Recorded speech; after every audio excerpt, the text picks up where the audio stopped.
Nay, eto na po yung pagkain ni tatay. Thank you, anak. Pwede ba ako pumasok, Nay? Wag na muna, anak. Baka ma-stress yung tatay niyo eh. Sana gumaling na si tatay. Ang tagal niya na kasing paralyzed eh. Sige, Nay. Alis na ako. Mahal, papakainin na kita ha. Naglutuan ka ni Scarlett. Nay, eto na po yung pagkain ni Ano yun, Nay? Ang baho. Ay, anak, mamaya mo na ibigay yan. Papaliguan ko muna yung tatay mo. Nagpupo na naman. Sige, Nay.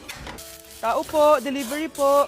Ano po yun? Kay Susan po, importante daw po to. Si nanay. Ako na lang po magbibigay sa kanya.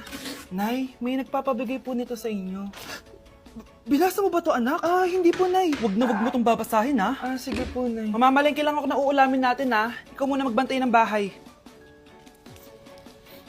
Ano yun? Bakit sobrang baho naman? Saan nanggagaling yun? Dito sa kwarto nila nanay. Tay, nagpupo ka na naman, no? Yung envelope to, Death certificate? Hindi naman patay si tatay, Hello po. Buti naman po, ma'am. Sinagot niyo na. This is St. Peter's Funeral. Kailan niyo po ipapaimbasa mo yung asawa niyo? Isang linggo na rin po kasi baka bumaho po yung bangkay niya. Anak, alam kong nasa kwarto ka ng tatay mo. Si nanay.